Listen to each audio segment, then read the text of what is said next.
जय श्री सत्यनारायण। श्री सत्यनारायण कथा चतुर्थ अध्याय। सूत जी बोले, वैश्य ने मंगलाचार कर अपनी यात्रा आरंभ की और अपने नगर की ओर चल दिए। उनके थोड़ी दूर जाने पर एक दंडी वेशधारी श्री सत्यनारायण ने उनसे पूछा, हे साधु, तेरी नाव में क्या है? अभी वाड़ी हंसता हुआ बोला, हे दंडी, आप क्यों पूछते हो? क्या धन लेने की इच्छा है? मेरी नाव में तो बेल व पत्ते भरे हुए हैं। वैश्य के कठोर वचन सुन भगवान बोले, तुम्हारा वचन सत्य हो। दंडी ऐसे वचन कह वहाँ से दूर चले गए। कुछ दूर जाकर समुद्र के किनारे बैठ गए।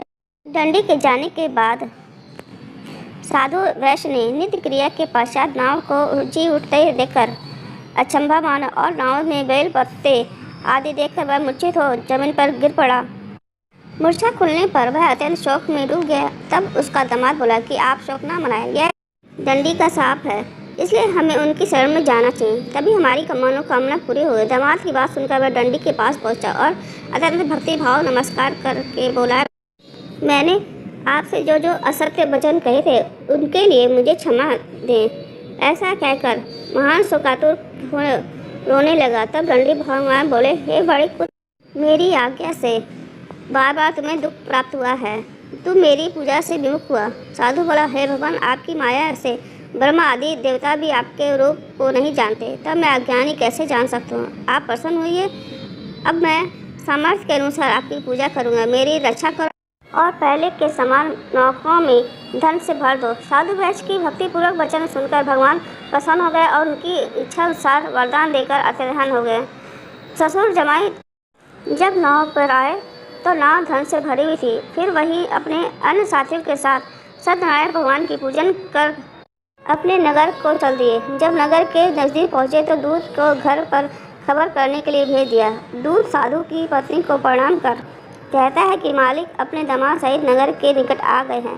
दूत की बात सुनकर साधु की पत्नी लीलावती ने बड़े हर्ष के साथ सत्यनारायण भगवान की पूजन कर अपनी पुत्री कलावती से कहा, मैं अपने पति के दर्शन को जाती हूँ, तू कार्य पूर्ण कर शीघ्र आ जा।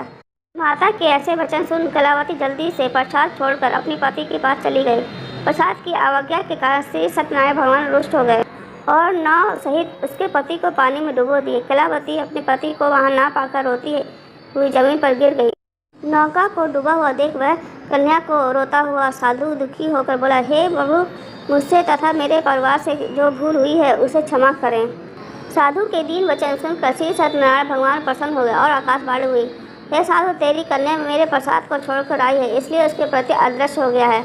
यदि वह घर जाकर प्रसाद खाकर लौटती है तो उसे इसका पति अवश्य मिलेगा।